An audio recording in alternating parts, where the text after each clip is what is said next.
Welcome to the Movie Draft Podcast. I'm Ethan Simi, and today I am joined by my wonderful co-host, Ben Lawhorn. Hello. And our two wonderful guests. First up, returning guest, Des. Hello. And a first-time guest, the founder and editor-in-chief of AwardsWatch, Erik Anderson. It's about to get gay as fuck in here. Real. And today we are drafting movie sidekicks in a regular style draft. Hello, all. Welcome to this, what is bound to be a gay as fuck draft. I'm very excited to figure out where this direction leads. Very excited that we're all here drafting this really fun thing. Des, the last time you were on this pod was for the 2001 movie draft. Mm-hmm. Zoe Rose Bryant just absolute handed everybody a hardcore loss on that one. Mm-hmm. How are you reeling from that event? You know what? That was a tough blow to not win, although she is a great friend of mine, so it's still a win for me. You lost. That's a win for me. It's a win for everybody. I hope that you have really learned to support and love women since that recording. You know, I flip-flop from time to time. It really depends on the draft at hand. Look, I've done this to you before, so I'm going to do it again. I know you're trying to flaunt like, oh, Ethan lost. It's a win for everybody. You came in last on that draft. You had the least amount of votes. And that's okay because I pulled movies from the heart while you just like really AI artificial intelligence. You fucking stole from me. Love that movie. Okay. And I forced you into choosing Vanilla Sky. So. I feel good. I stand by that. I think that was a great pick. Nonetheless, this is not the 2001 draft here. This is the movie sidekicks draft. So we'll see if we talk about any of those movies today. Erik, this is your first time on the Movie Draft Podcast. Welcome. How are you? I'm good. I'm a little nervous, but maybe not. Okay. It's not. Okay. I was trying to figure out, you know, as a newbie, I don't have any existing relationship with anybody here. So I was feeling like in Survivor when the teams get switched up and you have like one person that's moved over to a group that's like been together since day one. But I guess with the format, it shouldn't be a negative. I don't think so. I know I'm still trying to figure out my strategy. Mm-hmm. Well, I appreciate your enigma-like ability to not really reveal whether you're confident or worried, and that, I think, will go a long way in this draft. I will say, right before we hit record, you and Ben realized you have a special attachment via where you both grew up, which I think, unfortunately, we allowed time for chit-chat before the draft, and that will now never happen again to guests. So... no more bonding. No more bonding before the draft. You have elicited a new rule. So congratulations, Erik. You're coming in making differences. Excellent. I do like to just take over. So I love it. Ben, welcome back. Thank you. First time that we are recording since the part 2 of the top 25 movies of the 21st century collaborative draft released. We've heard feedback, and I think the general consensus was exactly what you and Sophie came into the pod saying. The big dogs are here to play, and you guys fucked around on the first time. I feel like that's what listeners generally said. I think that was the overall, synopsis of what happened. I appreciate people having my back on that. I think we did a good job. I liked our top 12. I think it was a solid list. And Tar, so it was good. Okay, 11 great movies. God, come on. You're killing me. In the time since that pod, I have revealed to you that in no less than 24 hours, I will be attending the 4K restoration screening of In the Mood for Love. I'm doing it. I'm putting in the work because of what you made me suffer on that draft. So I just want you to know you're changing my life, and I thought I could do the same for you by putting Tar on the list, but apparently not. The biggest call-outs of that draft, no Denis Villeneuve. No Damien Chazelle. People thought were quite egregious omissions, which I could see. Erik's giving the thumbs up. Like they should have been on the list, or we're good. I approve. Okay, I like it. Wow, I like that. I approve. Okay, that's pretty cool. Well, that's Did I mention that I'm feisty? Because I love it. A team of one that approves, apparently. So again, making history. But we will shift from those drafts into what we are here to draft today, which is movie sidekicks. A little bit more of kind of a fun topic, if you will. We're not doing a movie year. We're not building a collaborative draft of a genre or a type of movie or a filmmaker. We are talking about, I guess, the second best parts of a lot of movies and things and characters ultimately that find their way into our hearts, I think, the most. And this should be an interesting conversation. So, Des, I'll start with you, of course. Movie sidekicks, a very indelible part of cinema history that helped make, a dynamic on-screen duo. They've been doing it for 60, 70, 80 years now. I do have here on the notes, do you have some favorites? Now, I put that here for a couple of reasons. A, because as you all know, I like to try to get any strategic thoughts out from you all so I can then determine my game based on that. Des, I know you're going to shut this question down, so I'm excited to see what your follow-up answer will be. And I was hoping to take advantage of Erik's new status that he will just ultimately reveal his favorite so I can draft them instead. I'm sure that's not going to happen now that I understand the energy that we're bringing here. But Des, I will start with you. Sidekicks, where are you at on them? You're so evil. Like, how do you tell someone who's new say, I'm going to take candy from you like a baby? It's a little disrespectful.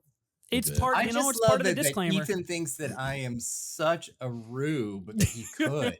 Clock it. No faith at all, Yeah. Ethan, I'm not telling you a lick of sidekicks that I love. Just know that I love a good duo because duos get to play off of each other.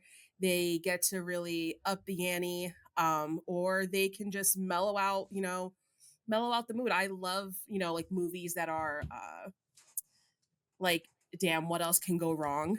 Okay. Like most recently, like One of Them Days, or like Friday, like those types of movies I think are just really ingenious, and you can't do those without duos.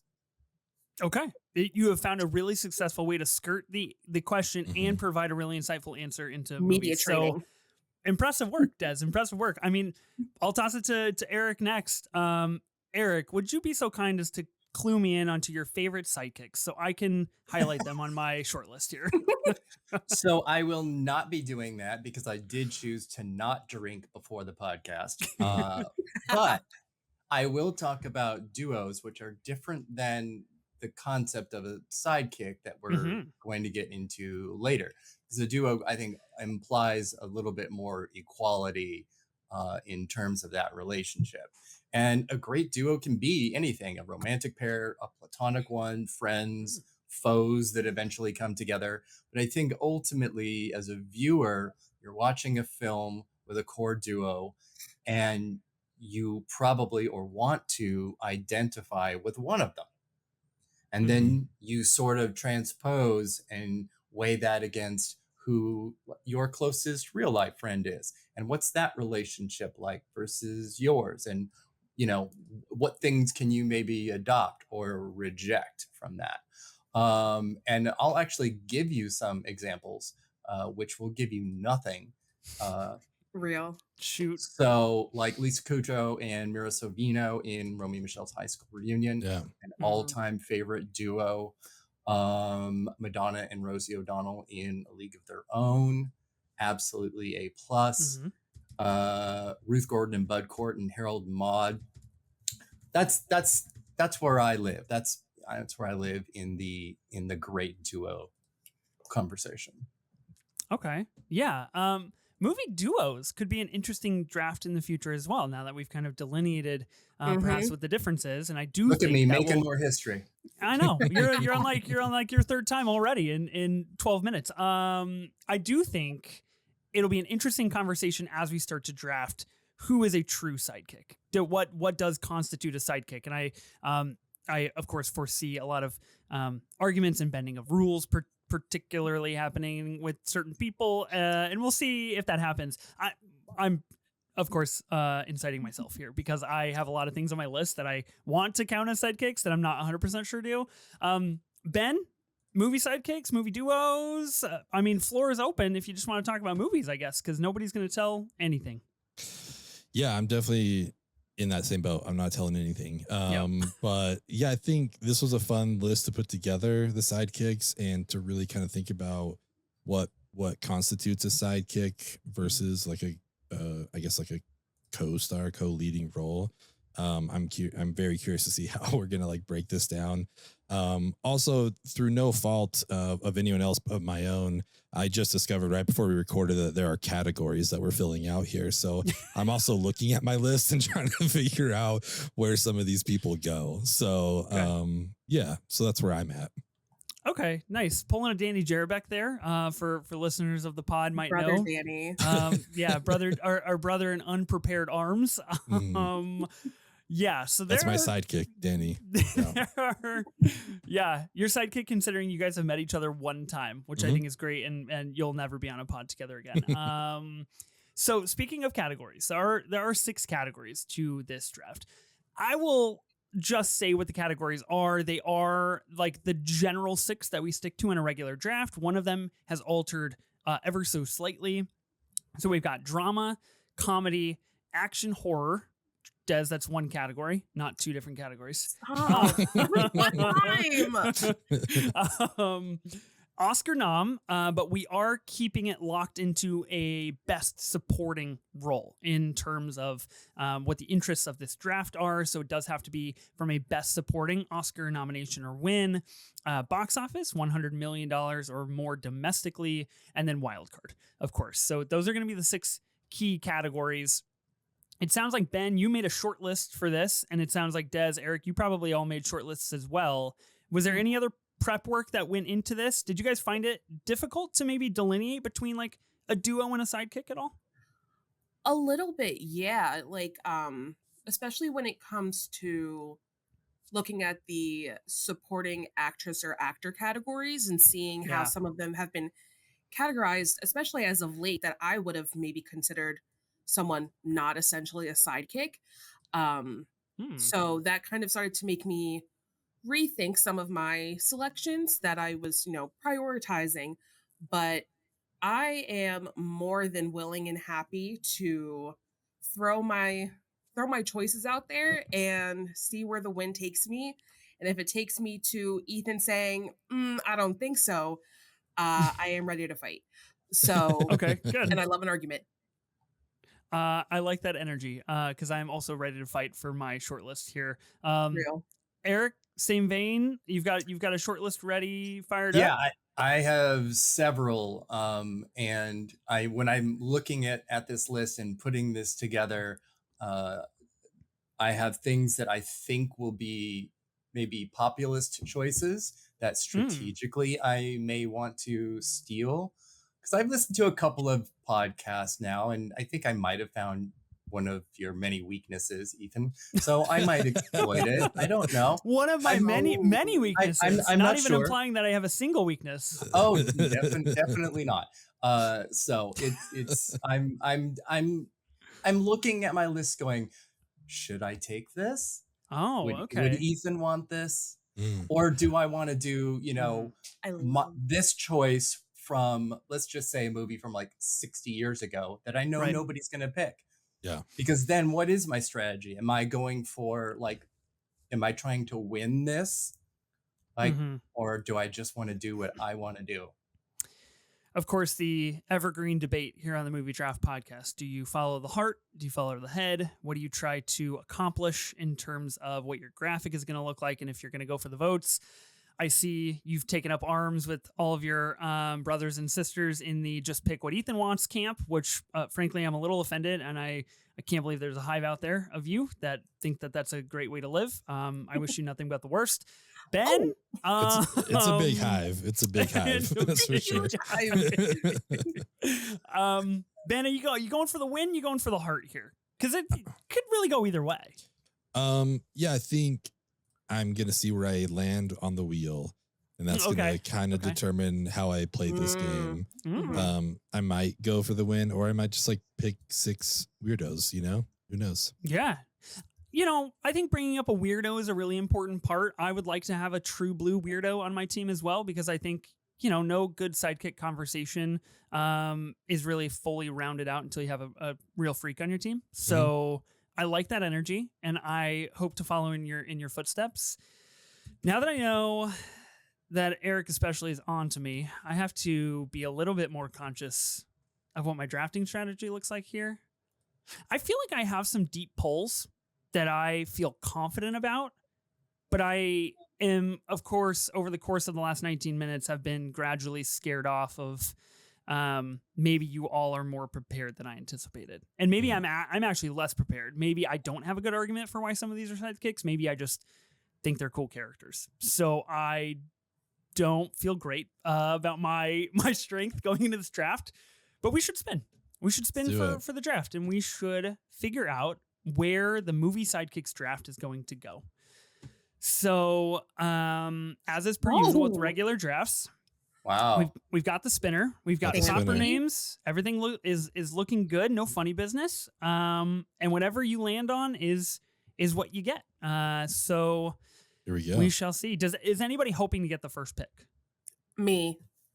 Oh, Des wants it. Well, and I'm not going to give you now. Look what you've done, Des. You've spoken it into existence. Right on.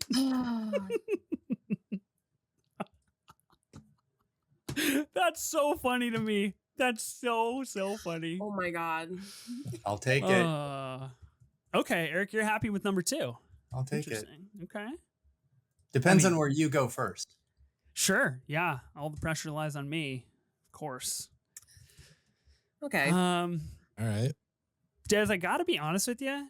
You wanted the number 1, you ended up getting number 3, and that's like the worst pick you could get. Okay. You'd argue otherwise. Is it though? I feel like 3 is not ideal. Like you don't get the turn, and you're also like you're sandwiched. So the thing is, I think it's also totally fine because while last time I was first and that felt great, I also feel like being later for the slots, I can see some movies that are being picked first kind of get where you're going, but also I'm mentally prepared to lose a few good ones. So I feel like I'm not really at a loss because I know that something's going to be taken from me anyways. So you just kind of help my mind out a little bit. Okay. Not what I wanted to do. Didn't want to help the competition, but that's okay. All right, let's commence. I don't know. I think going first is bad, so I don't envy you at all, Ethan. So you've classically done a wonderful job with the number 1 pick, Ethan. So this is just going to go well for you, I'm sure. It's going to be great. I stand by all my number 1 picks. I stand by whatever I'm about to pick, which I have no idea what it's going to be. Exactly. I honestly, Erik, the way you waited long enough and then chimed in, it feels like this is very rehearsed and you're just trying to mentally attack me here. I do feel mentally like discombobulated. So are you saying I'm trying to gaslight you? One could say so. It didn't come out of my mouth, but I don't know. People are saying it, so I don't know. Everybody's saying it. I think Ethan being first is also a detriment for everyone else because now you get the slot where you get to pick 2 at once, and you love to take forever to choose a movie. You love to really look at the list and mull over your choices. Okay. And really, I don't know whether the rest of us. I don't know whether to be offended or exciting. I don't know how to take that. Like I was going to go do laundry while Ethan does his picks anyway. So there's plenty of time. Exactly, and that's it. Okay. Cool. First pick of the draft, and we're vamping for you already. So I didn't ask for this. I didn't ask for you to vamp. I'm ready. I'm locked in. To an extent, I'm ready and locked in. So I do have a question though, as we kick off this movie sidekicks draft. How important is it? We had a conversation before we recorded. I think it's an important conversation. Maybe we can sparse it out as we go here. But of course, there are a lot of sidekicks in movie franchises. This is a big thing. Now, the important rule to note about this draft is that once a character is chosen from a particular film, that character and film are both off the board. So you cannot take another character from the same film.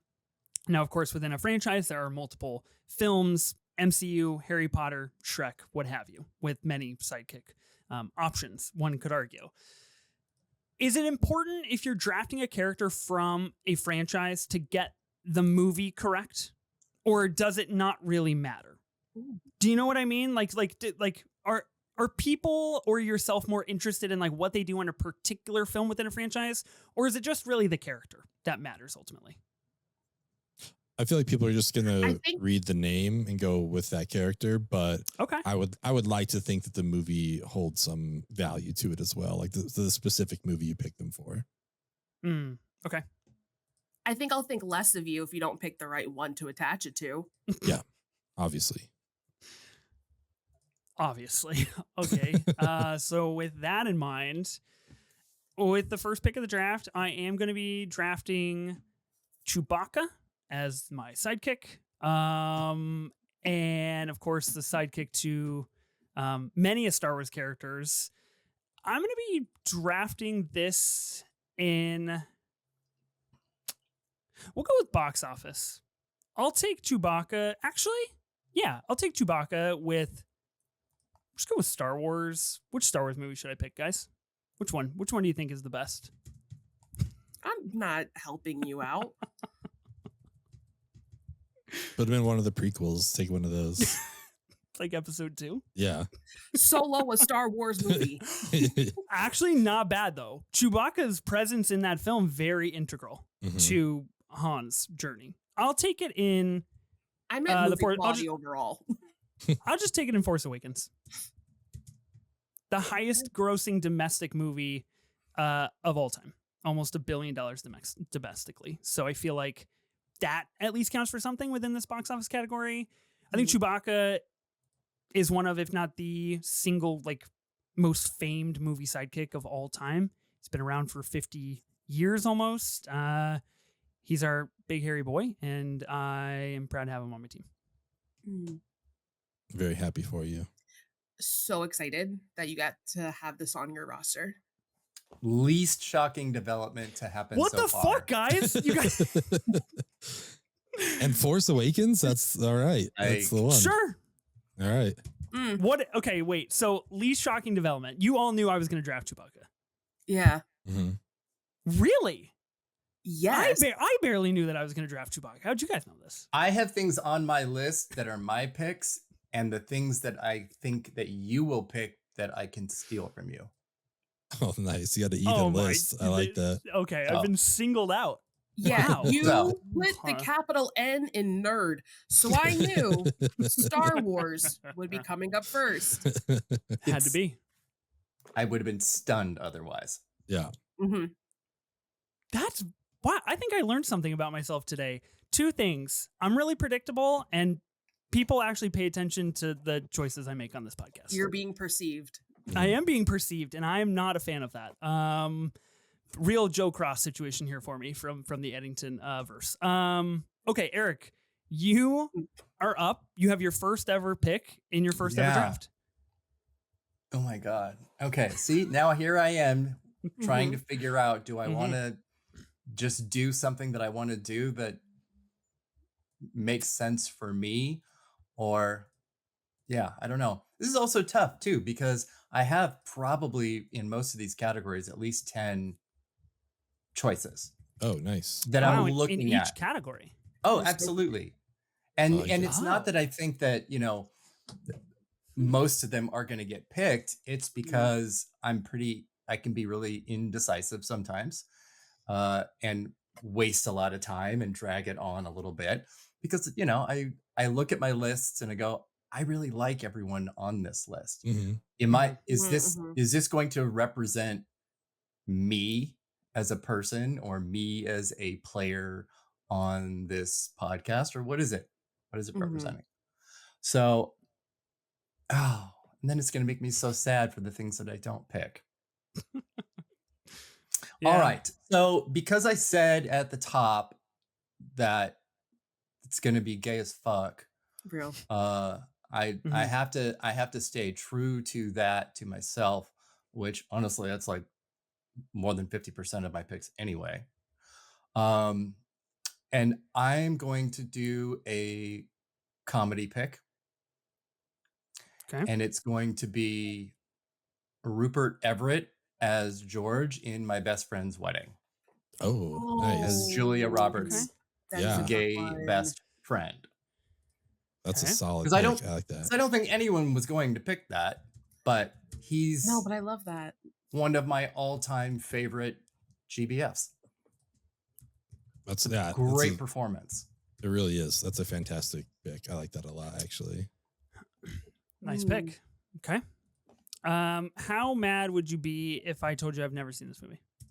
I wouldn't be shocked. Yeah. Oh my god. I told you I've been doing my homework. I watched the 2001 podcast. Okay. Wow, a journey.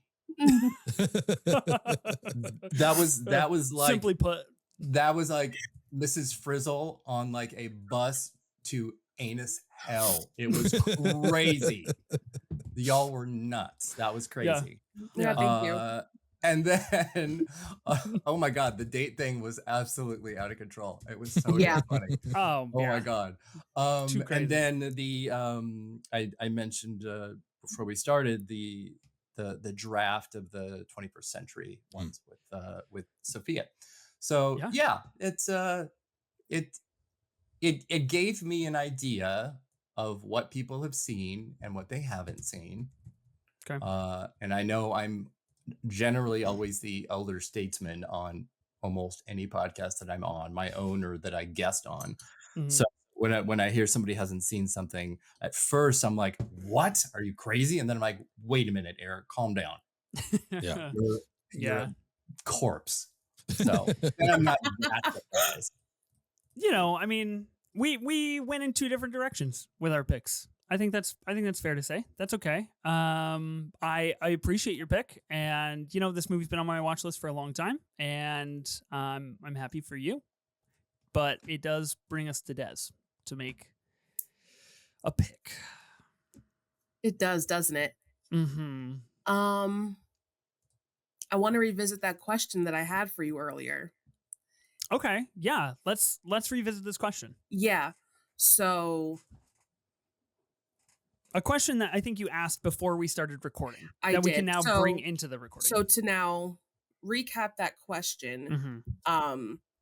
say if, for example, as what just happened, Ethan picked from Force Awakens, and that was Okay, Chewbacca. you don't have to have that look on your face. That you can just say it. The Just Force my Awakens. face. Like that's Are just you- a movie. Are you policing Black women's facial expressions right now? I'm policing reactions to my completely normal pick on this draft. Okay. I'm just kidding. But I'm curious if that takes Star Wars completely off the table for everyone, like the entire franchise, or just for Ethan. And, you know, if we want to translate that to other ones, you know, the MCU, Sure. is that, you know, if I pick something from Iron Man, does that take the entire MCU off of the table for everyone? And I don't think it should. I don't think it should either. I think No. maybe for the person that picked, like maybe Mhm. Ethan's done with Star Wars now in general. Like I R.I.P. feel like BB-8. that's a good argument. Mhm. But yeah, I think the franchise as a whole should still be available to everybody else. I agree. I would agree. Yeah. I think it adds an extra level of strategy as well. Like I think the Chewbacca example, like if someone does want to dip into Star Wars, it breeds a good sense of competition of like what is actually the best sidekick from that franchise, and Mhm. it kind of helps people maybe identify who they like the most. Mhm. Okay. Well, thank you for that information. Really appreciate. I'm going to go box office. Mm-hmm. I'm going to do Samwise McGee from Lord of the Rings. God damn it. Hell yeah. Oh, fuck. So close, Ben. One pick away. I thought Fine. you won Star Wars when you asked about all this Yeah, so did I. stuff. Yeah, I was thinking about it. I looked at my list. I was like, nah, I'll come back to that one if I really want to. But I had to get this franchise because Mm-hmm. he's classic sidekick. Fantastic movie. And you know what? I'm gonna stick with the first one, Fellowship. Wow. Okay. I did not care for the movies as a child, but revisiting them maybe like a couple of years ago, I was blown away. Movies are a perfect trilogy. Don't care for the other ones, not gonna watch them.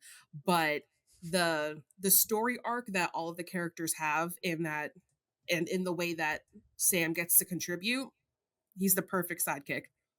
Mm-hmm. Yeah. And I said box office, right? Yeah. So you did take it in box office. You've got Samwise Gamgee, who is of course the sidekick to Frodo of one of the most pop culture significant franchises of all time. Yeah. I think this is a great 1B pick. I think this was on my board. It was on my short list. It was obviously on Ben's. Mm-hmm. Yeah. Really I'm sorry to take that from you though, Ben. It's all good. I'm glad it went to a good home. Samwise needs it. Okay. Yeah, it was on my list as a steal for somebody, not like for myself, but definitely to make a strategic pick. Yeah. Big strategy play. I think this is a big vote getter for sure. Oh God, yeah. Yeah. Okay. Des, you've got I believe it goes to Ben now, right? Ben, and then you've got the turn. So you got 2 picks, Ben. Okay. I don't mean to pull an Ethan here, but I have a question for the group. Yes. Is it possible for a sidekick to have a sidekick? Because I would like to make the argument here that in Star Wars A New Hope, Han Solo is a sidekick to Luke Skywalker. Oh, this is interesting. I'd like to hear this argument. Well, my argument mainly comes from George Lucas himself, who said he thought of Solo as a sidekick with contrary morals to the hero and wrote him as a selfish character. Okay. And I feel like if George Lucas thought of him as a sidekick, at least in this first story, like I feel like he has a bigger role in Empire, obviously, Return, and the sequels. But we meet him later in the movie in the original Star Wars. He is, the nerf herder. I think he's just a sidekick. So I submitted to the group, and I'm curious what you guys think. I think this is where it counts, where it depends on what movie you're picking. Yeah, sure. And you want to go with A New Hope here. You're constituting he's a sidekick in A New Hope. Yeah, I would say he's like a main character in the next movie. Once we get to Empire, he's like one of the leads. But I think he's a sidekick in A New Hope. So I think I'm going to pick that, and I'm going to take it in box office. Okay. Star Wars made $307 million when it got released in 1977. So yeah. Incredible. Eric, what are your thoughts on this? Do you approve of this argument? I think there's an argument to be made. Yeah, it's a decent one. It might be a little bit thin. It's the only thing thin about me. Trust me. So I'll take it. Getting 2 Star Wars already in here. I see where things are going. I see. Yeah, Lord of the Rings, Star Wars. I see you guys. I see what's up. Catching on to the vibe here. Yeah. Yep. I like the argument actually. I think it's there. Obviously, this is, stemming from George Lucas and how he designed that character in the movies. I'll say from an outsider's perspective, if I'm looking at the graphic, I'm having a little bit of a quibble with this one, but that's not a me problem. That's a you problem. Yeah, I'll take it. Are you including movies on it? Am I putting the movies like on the graphic? Yeah. Yeah, to be determined. However, our teams shake out. Whatever's best for my team is how the graphic will really ultimately be. Not your privilege. No, I will in fact be putting the characters and the movies that we have drafted them from. That is what I will be putting on the graphic. Yeah. I was gonna say, isn't that sort of the argument of like screen time versus impact? Yeah. When you look at something like Silence of the Lambs, and obviously Jodie Foster is the lead, and Anthony Hopkins has like 16 minutes, but he won his Oscar in lead because of the impact of the performance. And there's a similarity, but sort of the arguments being used sort of in reverse, where collective conscious sort of puts Han Solo in a category up here. But I think it is valid that he would be a sidekick. Totally. He just has to be psychic to an absolutely whiny little bitch. For real. Winatashi Station. Yeah. Yeah, I don't know if we're done with Star Wars or the Star Wars conversation, but I had another one that maybe we can revisit later. Regrettably, I don't think we are. Well, you and I are done with it. That's for sure. Yeah, that's true. We are done with it, unfortunately, which does take away my plan and my plot to try to get all Star Wars sidekicks. I was just going to pick all different films, which that would have been a journey, but we can pivot. We can go a different direction. Ben, you have another pick. So I lost who I feel is the best sidekick of all time, which is Samwise. He's gone. Unfortunately, he's not here. I can't lose my favorite sidekick of all time. I will just leave the pod if I don't get him on my team. So I will be taking Cameron Fry from Ferris Bueller's Day Off. It's my favorite film of all time. Ooh. I think Cameron is the perfect sidekick. I think some of his stuff in the movie is the funniest stuff. He's a great A and B to Ferris. Their dynamic is perfect. And yeah, I love Cameron. If you tilt this up, let's see, I got my little Ferris Bueller Funkos up there. I got Cam up there. So had to have him on my team. Yeah, however else this shakes out, I don't care. I got Cameron Fry. I'm a happy person. I was attacked for how predictable my pick was. I could have told you Ben was going to do this just 40 years ago. I saw this coming long ways away. Yeah. As soon as this podcast hit the schedule, I was like, well, I know what Ben's pick is. It was on my short list as a steal for sure. Yeah. He's on my short list as well. Nice. Yeah. Well, it's a good one. I'm happy to have him. I haven't listened to the most recent episode of The Big Picture where they did a live draft in Chicago at the Music Box Theater where they drafted Chicago movies, but I can only assume Ferris Bueller's Day Off was part of that conversation. So great timing in terms of that. This is good. Ben, I don't know if I've ever asked you, but where are you at on the argument that Cameron is just a figment of Ferris's imagination?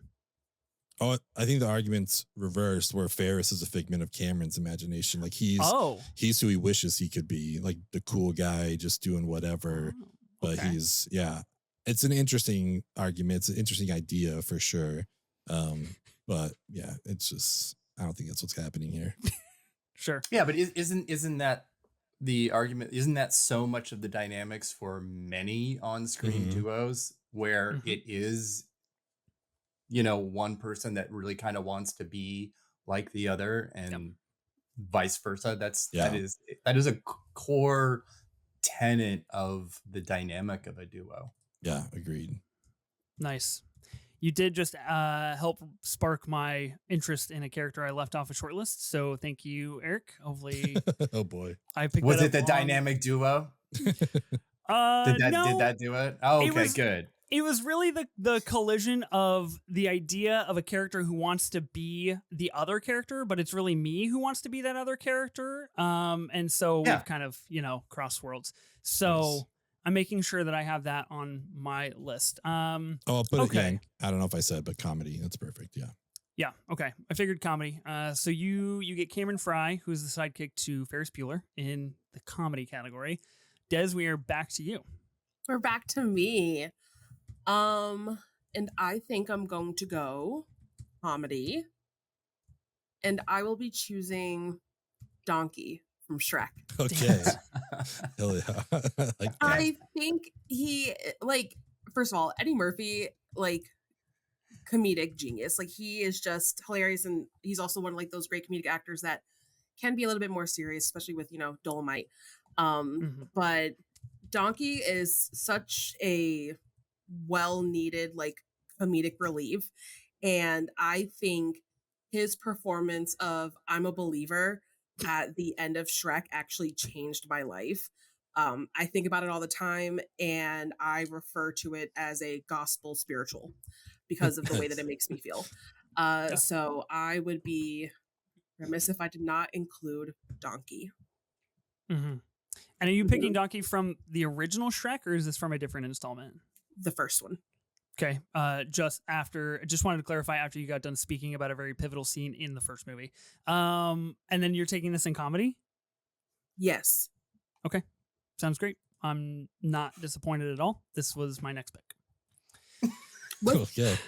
I can't tell if you're lying. Are you serious? I am dead serious. Oh. Why? Why would you think that I don't want to pick Donkey? No, I just think that you like to play mind games and you You think just, I do? You think I'm Yes. smart enough for that?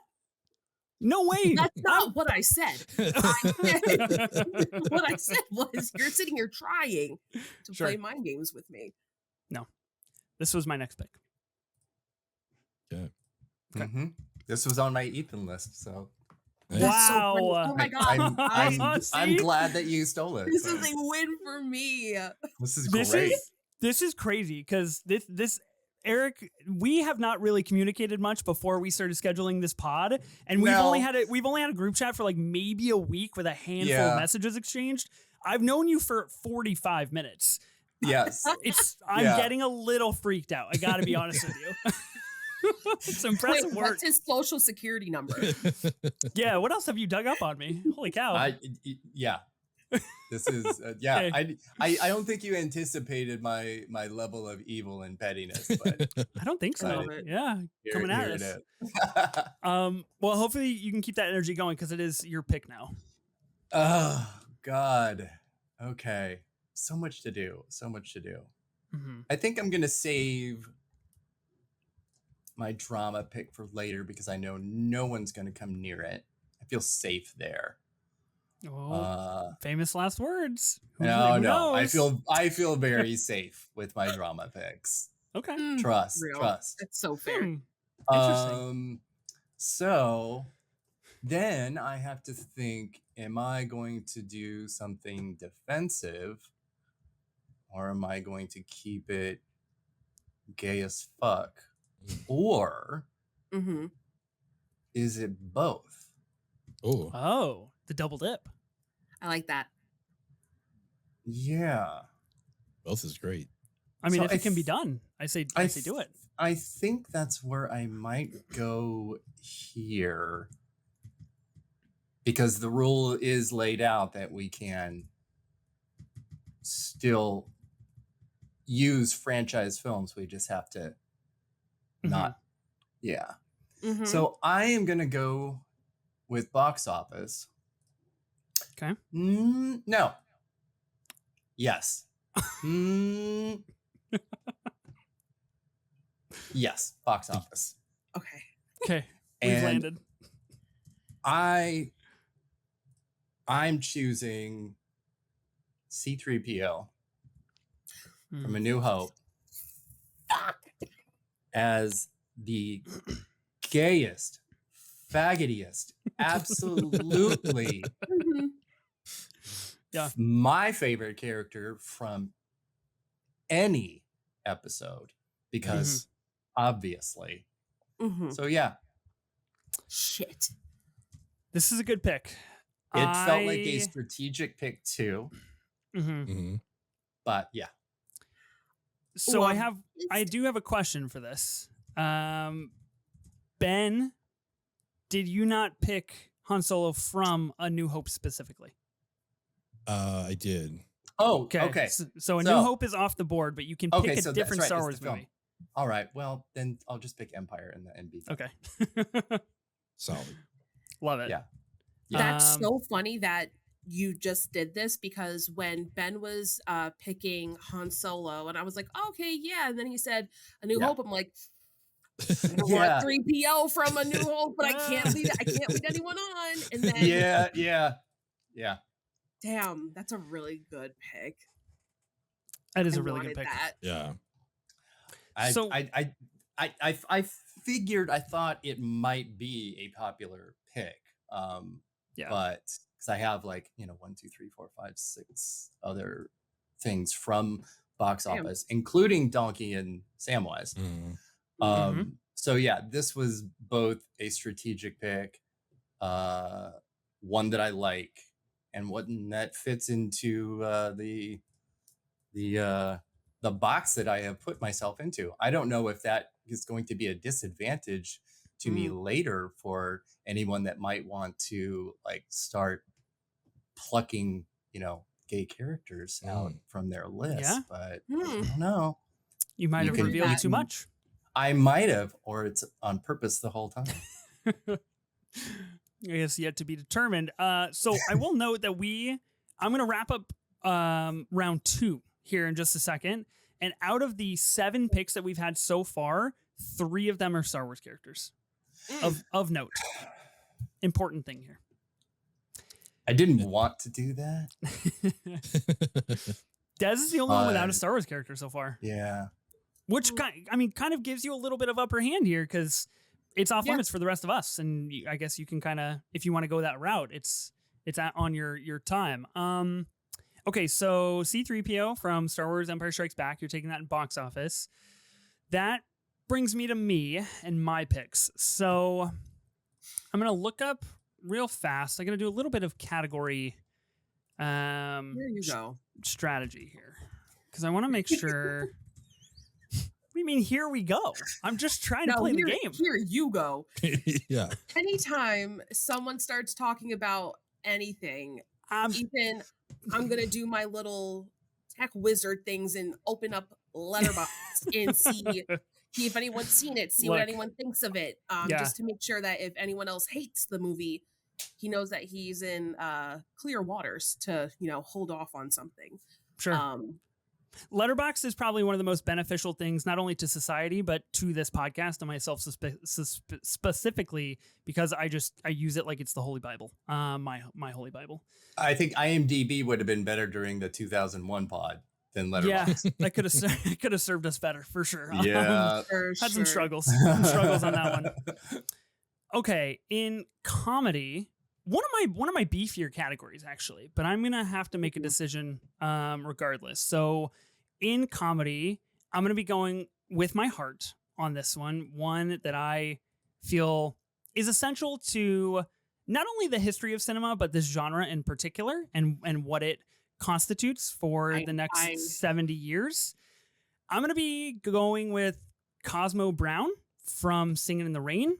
And he is the sidekick, I would argue, to Don Lockwood, because he is, as Eric kind of very clearly laid out earlier, the guy who he wants to be is Don, and he's never going to be that. And Don kind of wants a little bit of Cosmo, and he doesn't want that spotlight all the time.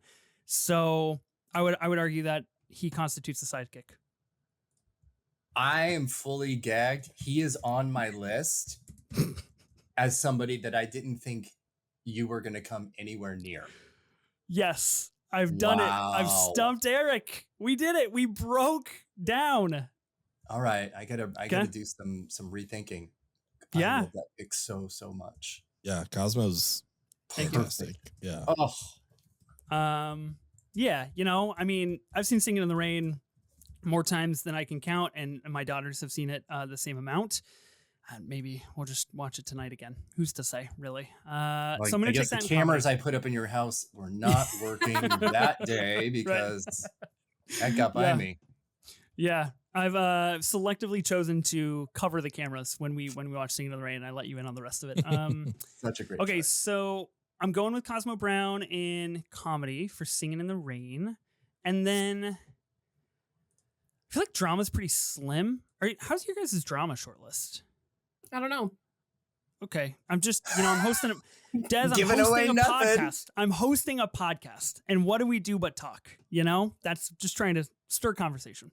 I'm building it as we talk, so I don't know. I have 6 names. Yeah. And I guarantee nobody will have any of them. Well, maybe one. Yeah. But no, I don't think so. I have a certain number between 2 and 50. Yeah, that's super duper helpful. I kind of don't want to pick that. I feel like we talk about that movie all the time on this pod, and we got to talk about other movies. What movie? Not gonna say. What? I'm trying to start conversation. Yeah, No. You're Not the host. You're not the host of this pod, Des. I'm hosting fervently here. Okay, so I gotta be honest with you, Eric. When you were like, "Oh, I've got my drama sewn up, nobody's gonna take it," I feel really enticed to try to make a shot in the dark and steal something from you. So whether you're setting a bear trap or not, it's worked. And if you're gonna take a shot, you better not miss. I commend you. Period. Let's go. Probably gonna miss, but I'm gonna do it anyway because throughout all of my shortlists, I personally, and I'm not sure if you guys feel the same way or not, have had a little bit more difficult time coming up with female sidekicks. I think this is something that is Least at least shocking news. At least from the things that I have seen, the things that I draw near, and I think in terms of franchise films specifically. So I don't have a lot of that on my short list. I am gonna try to remedy that, and I am curious if there's gonna be any consternation with this pick or not. But in drama, I'm gonna go with Lisa Fremont from Rear Window. I would argue is the sidekick to LB Jeffries in supporting him in his quest and journey looking out of a window. What would you guys say about that? It's an interesting pick. Okay, you don't think it's a sidekick? That's a very diplomatic response. If not, I can understand. Okay. So, no, I don't think it is. Okay. Okay. You know who is a sidekick in that, and in like the true definition, and in basically every single film that she's in, is Thelma Ritter. That's a sidekick. Yeah. But I get it. True. I could see that. Yeah. I get it. I can't veto it since we're not doing that. But I mean, I think if you disagree, I don't want to stand on, shaky ground here. So I can go in a different direction. You don't want to fight for your beliefs? Nah, Ooh. What kind of activist is that? I'd rather just fill up the rest of my team with men. And I'm the gay one. Okay. Okay. So I got to repick is where we're at. What? No. Yeah. You're gonna repick from? Well, if it doesn't constitute a sidekick, then how can I pick it in this draft? No. Ben and Des say I got to repick. It doesn't matter to me. I'm just offering my opinion. There's no power in that. You can do. There's a lot of unless power. there is. Even are you There's saying power. I have power over you? Yeah, of course. Oh. Everybody does. Not you specifically, but Kind of feels like it. Ben Des doesn't meet the qualifications of a sidekick, or no? I'm thinking about how whatever I say. But Han Solo does. I mean, from the mouth of George Lucas. This is just from the mouth of me, a man with a podcast, What would Hitchcock say if he was alive today? Yeah. I say take it. Take it. It's fun. Okay. All right. I mean, look, I stand by it. I could make the argument, but okay. Actually, make the argument. We'll move on. And stand by it. No. No, that's okay. Do it. Do no, it. I mean, look, I think in terms of like what a sidekick does, I think a fundamental aspect of a sidekick is to like support the main character in the quest that they're trying to do, whether that be an actual quest or not. And I think her character in all of her beauty and mystery in equal parts aids LB and the decisions that he makes. And I think that is like a key sidekick characteristic. Mm-hmm. I think it's great. And it was what we were kind of talking about at the top. That's sort of the difference between an on-screen duo and a sidekick dynamic. Because those are different, but how we want to define them for this is, you make up the rules. Nobody makes up the rules outside of here. You do. Well, I mean, I convene with the draft gods and the movie gods, and they tell me the rules. But regardless, it's okay. You just want to win votes, so that's. I'm not necessarily sure picking Rear Window and an obscure character from a 70-year-old film is a vote getter, but I would love like to win. Jimmy Stew. Who doesn't? Who doesn't? Okay, so those are my two picks. I will state as the commissioner of this draft, Ben's got an out soon, so we're gonna speed things up. That's right. And we're gonna keep this draft moving. I'm a chatty Specifically, Cathy. next time when it comes to me, I'll just make my picks and I'll shut up and continue. Okay, Erik, it is back to you. All right. I will do a quick one as well. Then I'm picking drama. I am keeping it gay, and it is Plato from Rebel Without a Cause, played by Sal Mineo. The ultimate gay sidekick, the ultimate I want to be the other person. Everything about Plato fits into really all the definitions of sidekick, because he is also under a bit of a delusion and illusion that him and James Dean are romantically intertwined as well, even though Natalie Wood is there. So he is all of it. He is all of the sidekicks in one. And I give you credit. I pick a movie from 1954. You pick a movie from 1955. I lead the way. You follow. I love that. Said nobody, but okay. This is a great pick. Yeah, this is great. Any words, Ben, Des? No, I mean, yeah, it's a wonderful pick. Okay. Des, you have a pick. Okay. You're 2 for 2 so far. I'll put that out there. Thank you. I think I'm gonna go drama. Okay. And I think I'm going to pick Mercutio from Romeo and Juliet. Holy shit. Wow. Wait, which one though? Baz? Yeah. Oh, yeah, of course. Okay. Yeah. Okay. Yeah. That's Nice. that is like the role of like ever. What he did with that specific character is, I don't think has been matched in any other Romeo and Juliet adaptation. And it's something that a lot of people bring up as like, bringing a character to life that honestly, I guess in some cases could even supersede the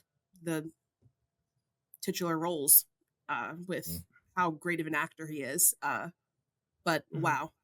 Yeah, that's me. I'm picking that one, and that's my drama. Okay. And who was this character again that you picked? Mercutio? Mercutio. Whoa. Okay. Great. From Romeo and Juliet, a movie that I definitely saw in school and I haven't seen since. Fair, but you really should revisit because it's fantastic. Yeah, it's masterpiece. Yeah. John Leguizamo has this Jesus vest in the movie that like I have been looking for years because I would just love to own it. Just like even if somebody like recreated it, I would love to have it. Yeah, I don't even like guns, but I want the vest in the holster. Yeah. Yeah, it's fantastic. I'll have to revisit it. Yes. Yeah, that is Hal Perno, absolutely perfect. One of the amazing examples of how fluid Shakespeare's dialogue is, so that you can do that and turn it into something else. Oh God. His drag performance.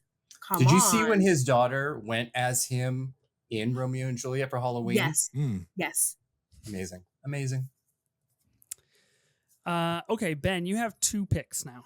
Yes.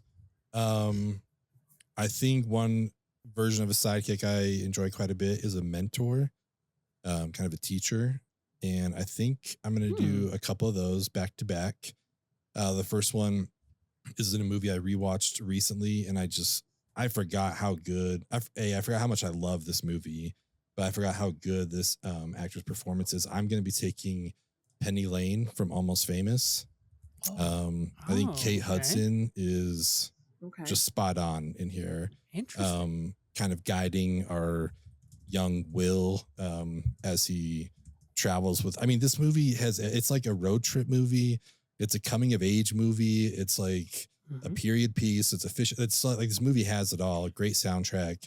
and Penny Lane's there throughout the entire thing to kind of like connect Will with everything that's going on, help him get his story, all that kind of stuff. She's like the leader of the Band-Aids kind of.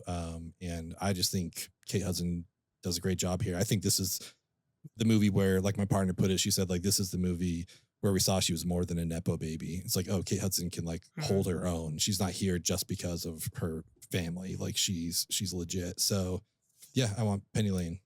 Okay. What category are you taking this in? She was nominated for an Oscar, so I'll take an Oscar nom. Oh, okay. Breaking the Oscar nom barrier here. Yeah. She and Frances McDormand were both nominated for Almost Famous that year. Wow. I hadn't really thought of Sidekicks in that way. And I think that's totally fair and justifiable. I love it. I love that. Yeah, that's really good. A great movie. Yeah. Okay, you have another pick. So along those lines, somewhat of helping mentor someone and bring them up to discover their true potential here, I'm going to be taking Sean, aka Robin Williams from Good Will Hunting. I'll be taking him in the drama category. My friend and I will often, just like for no reason at all, look at each other and say, "It's not your fault. It's not your fault." Like just like over and over again. It's like, and it's such like, it's a goof between us, but it is such a powerful scene in the movie. Robin Williams is amazing in here. The story about his wife farting in bed, like all that kind of stuff. Like he does a wonderful job here. I think, was he also, yeah, he won the Oscar. Maybe I should have done this for Oscar nom because he won the Oscar for this. But I think this obviously fits in drama perfectly. Yeah, I don't know. I love Good Will Hunting. To sign on to these like new writers and actors and to like, you know, kind of be there for them in real life as they're, you know, making this movie. I think Robin Williams gives a great performance here.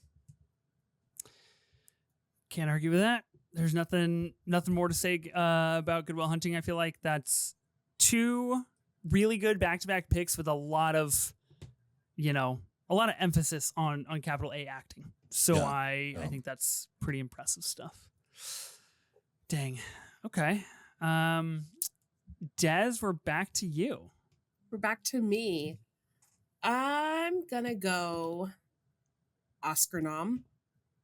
Oh boy, the seal is officially broken. And I'm going to go with Uma Thurman as Mia Wallace in Pulp Fiction. Damn it! Nice. Fuck you, man. God, that gives me such a rush when you react like that. It's crazy. Once again, nothing will beat the high that I had when Hal took Frances Ha away from you. Nothing will ever come close to that. That was actually like oh my God, like perfection. But yes, Miss Mia Wallace, so stupid, iconic. Also, Halloween costume to throw together at the last minute, which I did my sophomore year of undergrad at school, and I did rock it.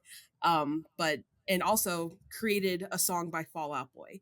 But you know, she is, I feel like when people are referencing Pulp Fiction or, you know, pull scenes or anything iconic related to Pulp Fiction, she's involved in it. So she's sidekicking, but she's at the front lines. So, you know how earlier I was like, we talk about that movie a lot. I want to pick something else.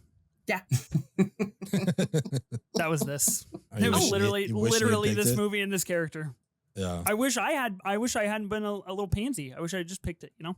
Whoa. No, I'm saying I got to stay true to my heart. Wow. I chickened myself out. Slurs, just throwing slurs out. Okay. Wow. Is he a bitch? Does he look like a bitch? Does he look like a bitch? Oh. Hope you don't get canceled. Wow. Full Chernobyl moment here. If I'm there. Human Chernobyl. That stinks. My work here is done. I'll see you guys. Yeah, if this is the last episode of the pod ever, we know what transpired. We know what happened. I think to apologize, you have to pick a gay character. Oh yeah. Oh. Does Ethan know any gay characters? We don't know. Okay. We'll find out. You know what? The draft just we should just progress. I can't do this anymore. I can't. I don't know. Looking at my short list, I'm a little worried if I have to meet this qualification. There's whatever. like, you know what? I'm not going to say Maybe it. I don't understand movie sidekicks like I should. Like maybe I think this is a me problem. Yeah. Oh no, I have a very controversial potential choice in here in terms of the definition of sidekick. If I go with this choice. Yeah. I don't know. Well, I mean, you do have the opportunity right now because it is your pick. Oh, is it? Is it my turn? Mm-hmm. Wait, I thought you were on the turn, Ethan. Yeah. Isn't it? What did you So it went 2 to Ben. Des picked Mia, and then we're back up to that's Eric. right. Oh, We are. okay. Number 2. Yeah. Okay. I do have my 2 picks coming up though, which is really freaking me out. Oh, this is gonna. All right, I think I'm gonna do this and put the other one aside for a moment. This is not a gay pick, so Oh no! sorry to be a gay traitor in this mission. Mhm. I'm gonna go with action horror, and You don't. Mm-mm. what? You don't have to go this direction. You don't have to go this route. What direction? I One see direction? what you're One doing. direction. I see. What? I have ears. I'm picking up. On the words that you're I saying don't- here. I don't know if you are. Maybe. I don't know. But I don't know. Just do it. Just pick it. I am picking Short Round from Indiana Jones and the Temple of Doom. Okay, we're in the clear. Okay, good. Whew. Close. Good.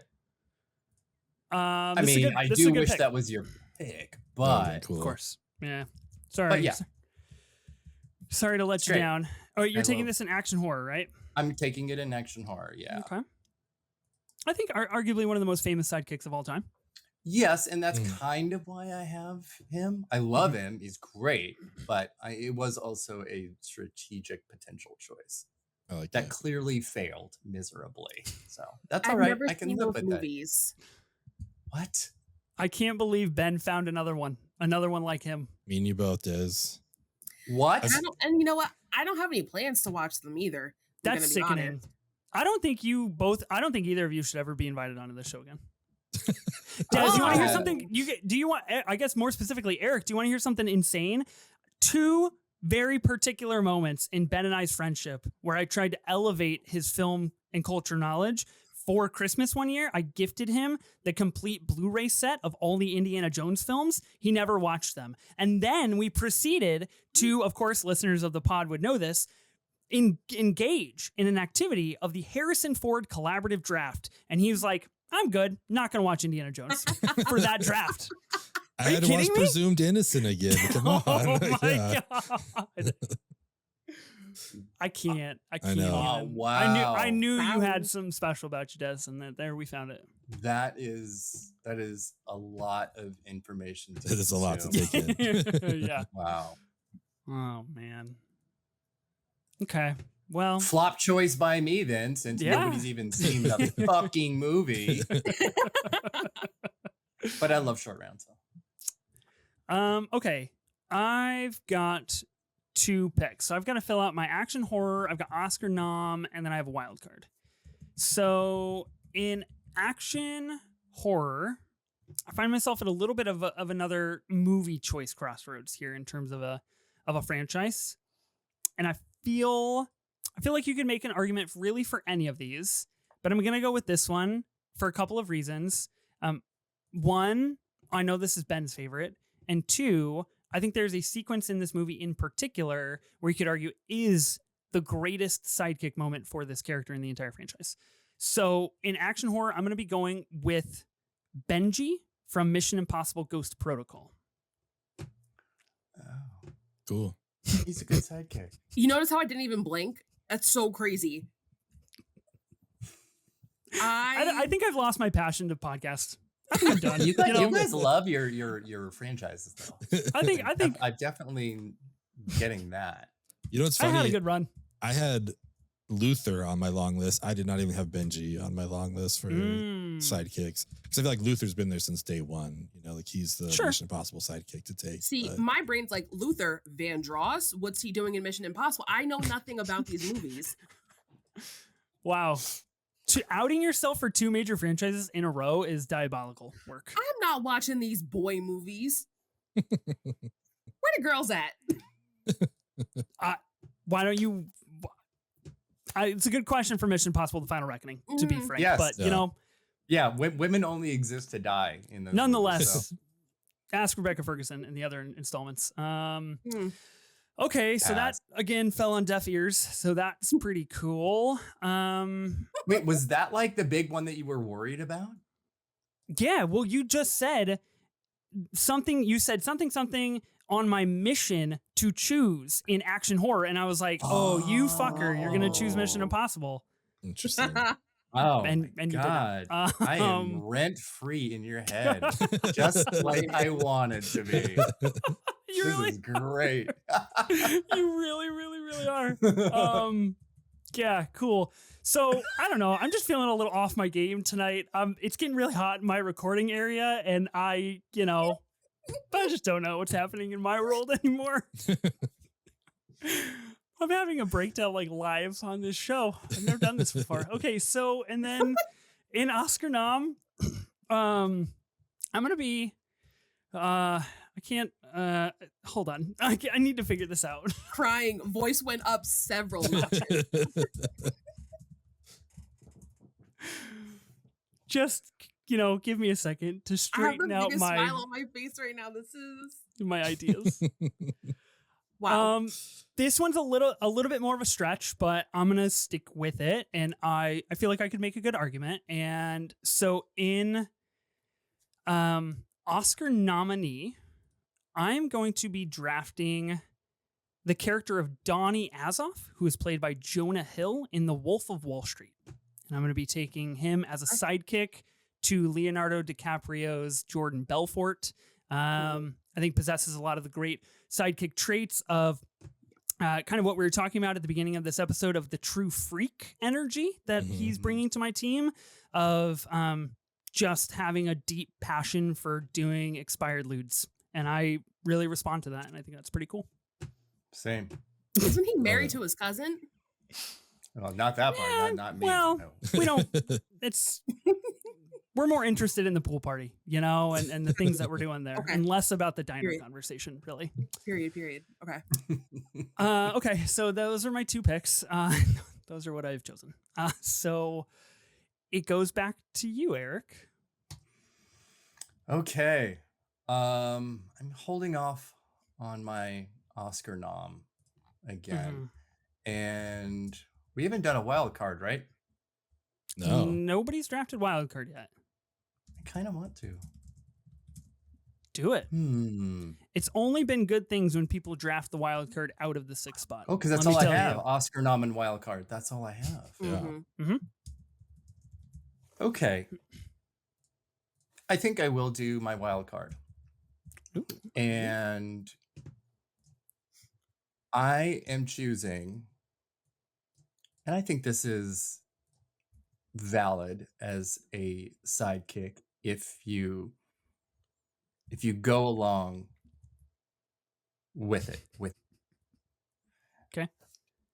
I am picking Frank from Donnie Darko. Okay. Oh, yeah. I see it. That's a wild card pick. I like that.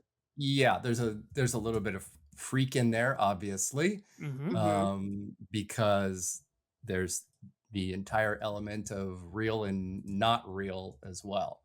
And it's just one of my all-time favorite movies. And I love James Duvall, and just the referential nature of Frank as a giant ass bunny, and what that means cinematically is pretty great. I love it. So yeah, Awesome. This is a really good pick. This is really cool. Yeah. Solid wild card. Cool. Yeah, that is good wild card energy. Okay, Des, back to you. It's me. Mm-hmm. And I think I'm also going to go wild card. And you know what? I'm okay if you guys want to argue this one. Sure. I'm going to go with Billy the Puppet from Saw. Oh, hell yeah. Wow. I love that. Fucking love this pick. This is awesome. Thank you. As a sidekick to Jigsaw? Like okay. Yeah. I'm just trying to identify, you know, is this a dotted line? What are we doing here corporate wise? Yes. So okay. yes. Anyone who really knows me knows I love Saw and I love Billy the Puppet. I have a little Billy the Puppet, little stuffy on my thing that does watch over me as I sleep, and I'm okay with that. That's my friend. That's my son. I love and obsessed with Glee, and I love when Sue Sylvester dresses up as like the Billy the Puppet doll, and I relate to that a lot. That is quintessentially me. Something about Billy the Puppet is just so iconic and is such a good sidekick to, you know, seeing through the Jigsaw quest of, you know, retribution and seeing out, you know, committing those crimes and making people pay for taking their sick time when they weren't really sick at work. I think this is an incredibly innovative way to look at a sidekick. And I think we've kind of started traversing this with some of our picks of like Billy the Puppet specifically acting in a sidekick capacity to carry out the bad deeds of the main character is really interesting. I, for some reason, just like might have blanked that you love Saw. Like I fuck with Saw so much. I threaten to rewatch the entire Saw franchise like every other week. And my wife, Molly, is like, you shouldn't do that again. I'm obsessed. So, wow. I continue to learn so many great things on this episode. This is just so fun. I love that.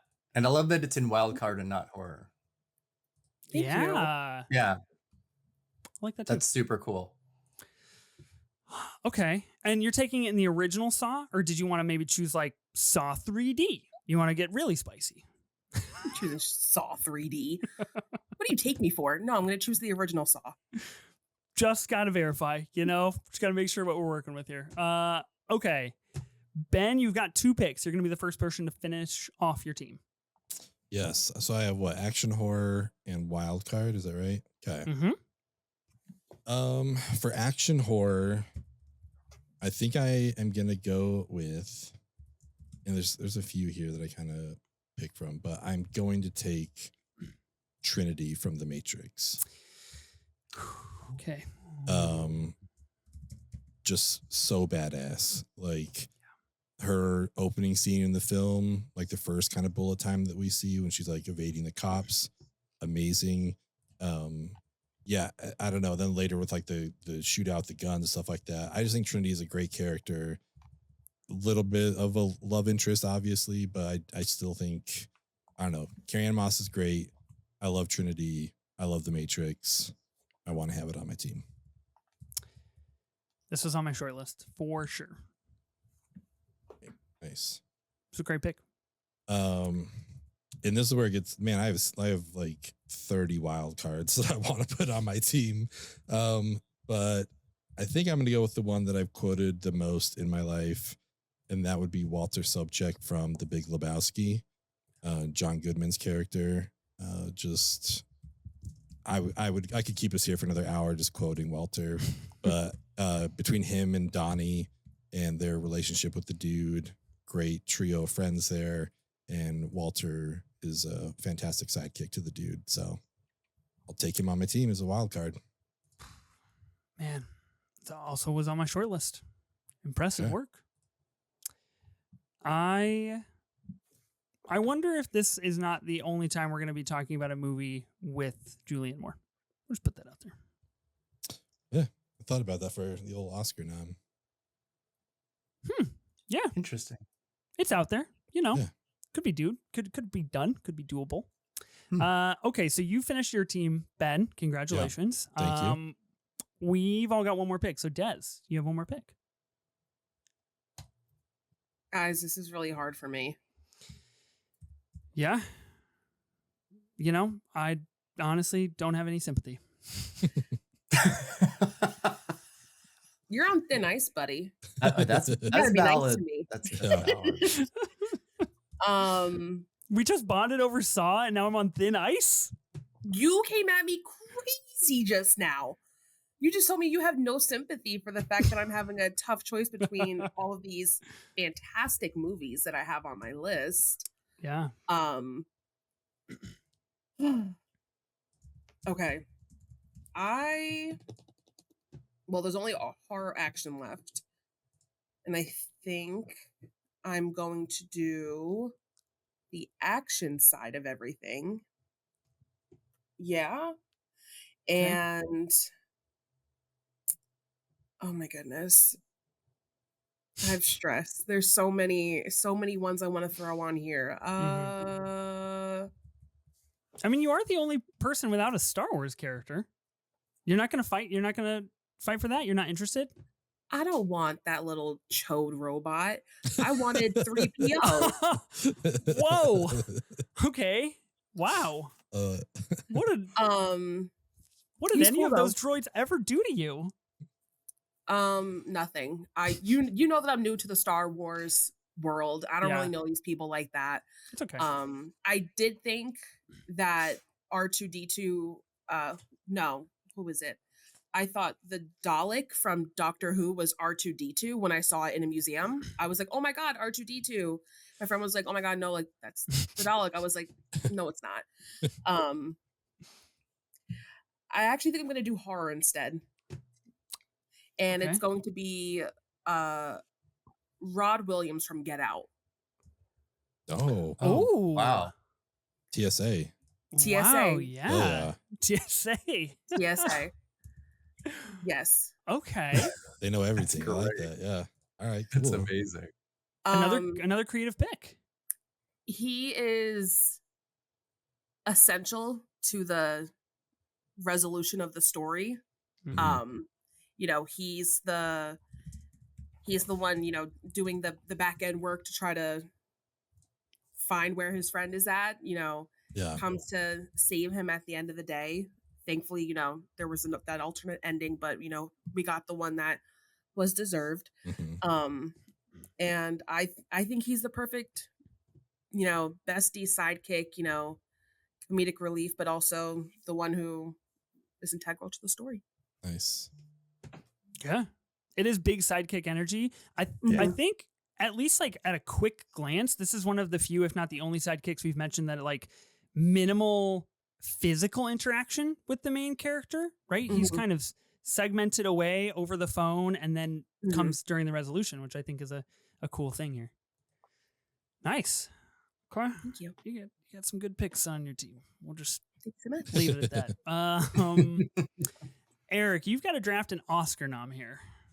I do, and I've been thinking about this, and I'm not actually going to go with the maybe more controversial choice. We can talk about it later, because I realized I had not picked any women on my list, which was giving me very misogynistic Ethan vibes. I cannot have that. I do not want to be associated with that. Nope, can't have that. So, and actually, all of the other picks in my list here are women. So, if I were to choose the only man from this list, kind of rude. Sure. Still gay, but kind of rude. And honestly, picking a woman is gay inherently if you are. So I'm safe really on both sides. Nice. And I am picking Sin, played by Joan Cusack from Working Girl. The ultimate sidekick character. She's been nominated for 2 Oscars playing sidekick of a main female character, but I love her so much in Working Girl. That hair, that eyeshadow, that accent. Love Joan Cusack. She should have like 6 Oscars. She should be an EGOT right now. I love her so much. This is Real. a really good pick. I'd considered it. Really? Yeah, it's on my short list. Oh, that's Yeah. amazing. I mean, I agree All with right. you. The hair, the energy, everything, you know?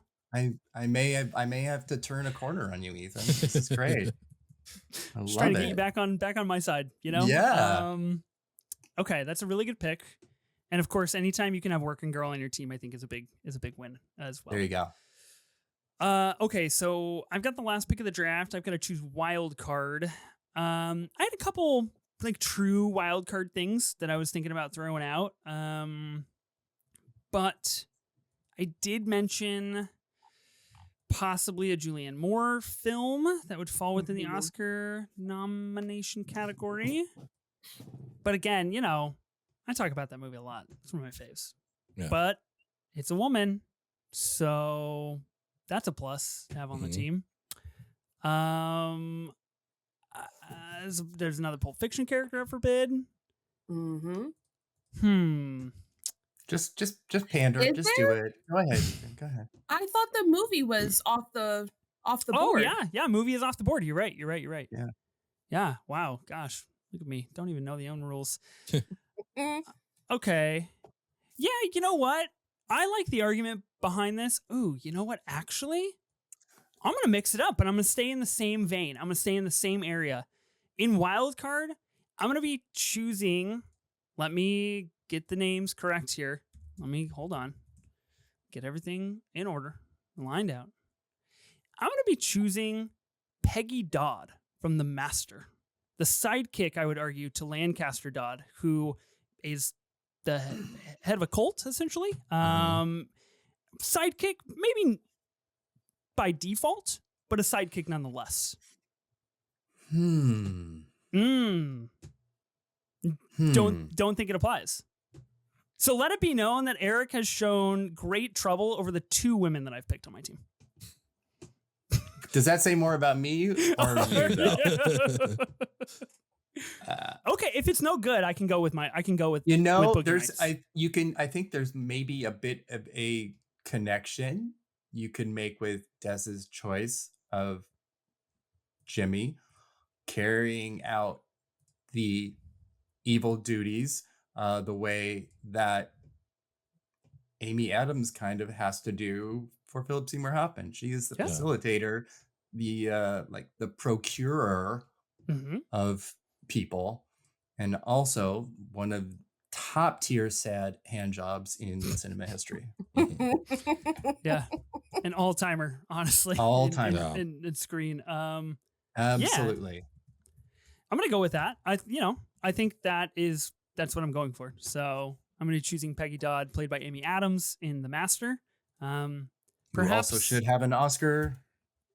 Yeah, agreed. Different conversation. Different conversation. Maybe a different draft. People who should have Oscars that don't.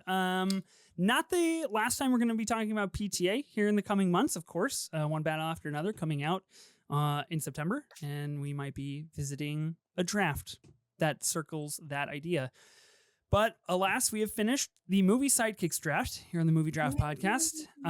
Congratulations to all of us on this wonderful journey that we have done together. And we've all grown a little bit closer and maybe know too much about each other, but that's okay. I feel good. I feel good about where we landed. Let's quickly go through our teams, and then we can toss out any honorable mentions that we may have. So I got the first pick of the draft. In box office, I chose Chewbacca from Star Wars The Force Awakens. In comedy, I chose Cosmo Brown from Singing in the Rain. In drama, I chose Lisa Fremont from Rear Window. In action horror, I chose Benji from Mission Impossible Ghost Protocol. In Oscar nom, I chose Donnie Azoff, portrayed by Jonah Hill in The Wolf of Wall Street. And in wild card, I chose Peggy Dodd from The Master. Erik, will you read us your team? Yes. All right. This is really fun too, by the way. This has been wonderful. Good time. I'm glad. In comedy, I chose George Downs from My Best Friend's Wedding, played by Rupert Everett. Box office, C-3PO from Star Wars Empire Strikes Back, played by Anthony Daniels. In drama, Plato from Rebel Without a Cause, played by Sal Mineo. And action horror, Indiana Jones and the Temple of Doom, Short Round, played by Kiwi Kwan. And my wild card pick was Frank from Donnie Darko, played by James Duval. And my Oscar nom was Sin from Working Girl, played by Joan Cusack. Nice. Des, what about your team? For my team, I first selected box office, and I have Samwise from Lord of the Rings Fellowship. I have comedy, Donkey and Shrek. For drama, I chose Mercutio in Romeo and Juliet, Baz Luhrmann's version. For Oscar nom, I have Emil Wallace in Pulp Fiction. For wild card, I chose Billy the Puppet from Saw. And for action horror, I chose Rod Williams in Get Out. It's a nice team. Yeah. Ben, what about your team?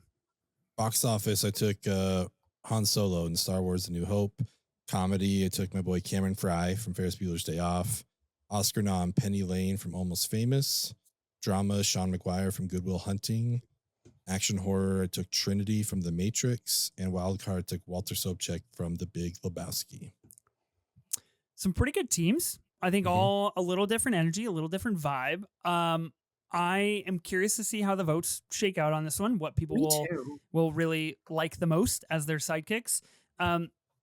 We should do some honorable mentions real quick because I had some on my short list. I'm gonna toss it to Ben first in case he's got to split out of here. Do you have any honorable mentions, Ben, that we didn't get the chance to talk about? The one I thought about doing was Jerome from Purple Rain. He's Morris Day's sidekick. I'm like, anybody that'll hold up a mirror to my face so I can check my hair just like at any point in the day. Just carrying like a big framed mirror around, of like, that's a good sidekick. So yeah, that was the one I thought about doing was Jerome. I love that. Yeah, that's a good one. Yeah. Thanks, Ben, for potting, for drafting. Ben's got a hard out. So this was a great time, Ben. And I blast. Always love potting with you. Yes, always a good regardless time. of what happens. All right, see you later. Eric, I did have a question for you. You based a lot of your strategy potentially on stealing things from me. Did you actually steal things from me, or will you reveal that information? I don't think so. I just like I said at the top, I felt like I was kind of zeroing in on your weaknesses and might want to exploit them a little bit, or make you question your whole existence in life, which happened. So it works. That's a success, really, I guess. Yeah.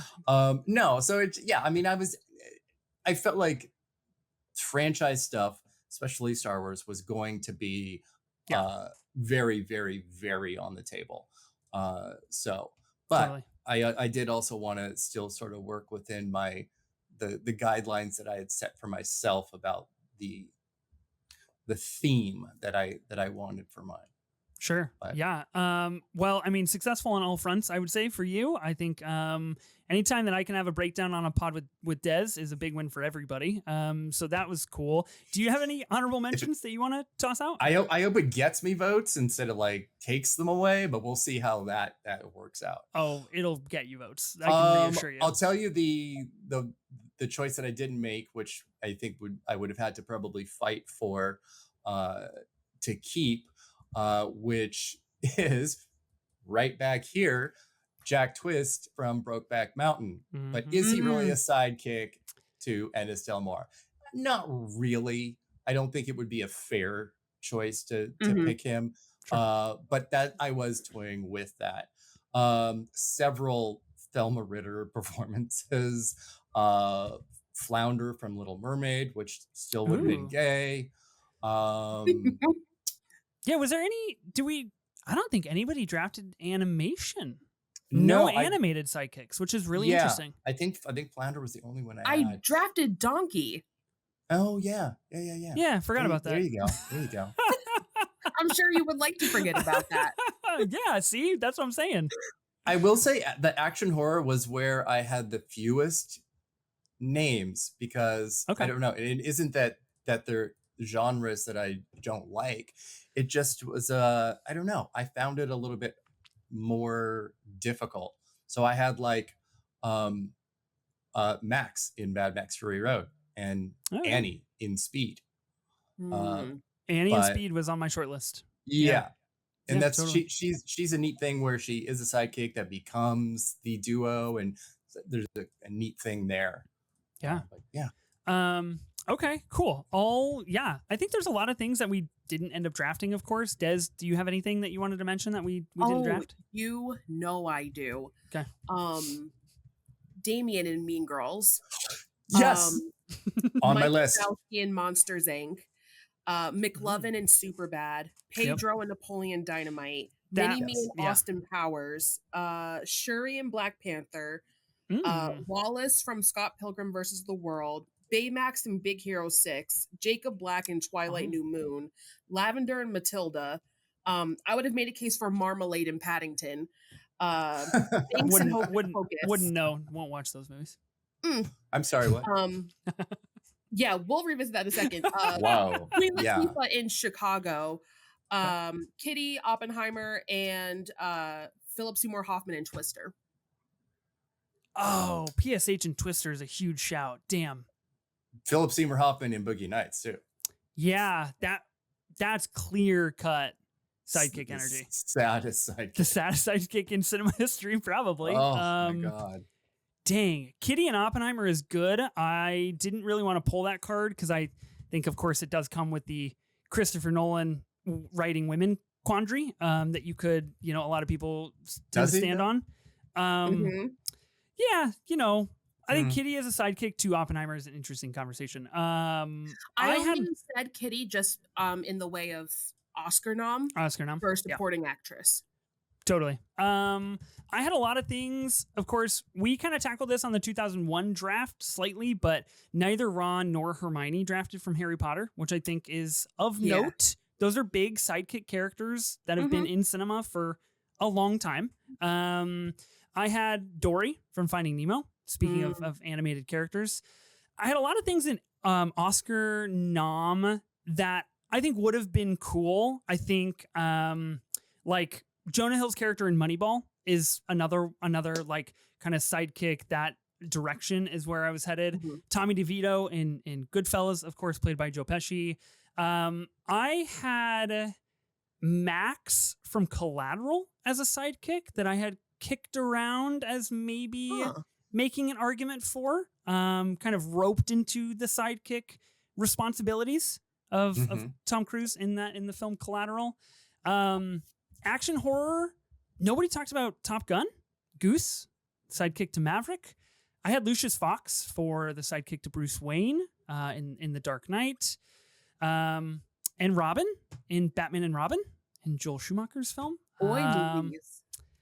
I mean, I am a boy. What are you gonna do? I have that because it's gay, not gay. But yeah, sure. You mentioned Pedro for Napoleon Dynamite.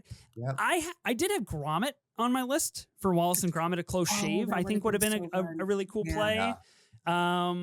And yeah, I think one of the more interesting ones I saw on a lot of lists was Wilson from Castaway, but I didn't really feel called for that. That's fun. That's cute. Wasn't really for me. So nonetheless, I feel like we've done a good, serviceable journey here for the Movie Sidekicks draft. I think a draft that has spurned ideas for other drafts and potentially kind of can continue this trajectory. Massive thank you to both of you, Des and Erik, for joining this draft. Really appreciate it, even if it's always at the expense of my self-confidence. I love spending the time with you, Ethan. It's always, I always have fun when I'm here, so I'll never say no. Okay, I'm glad. Thank you. That makes up for it. Erik noticeably silent during this. I'm moment of to have made my first and last appearance on this podcast because I had a great time. Oh, good. I'm glad to hear it.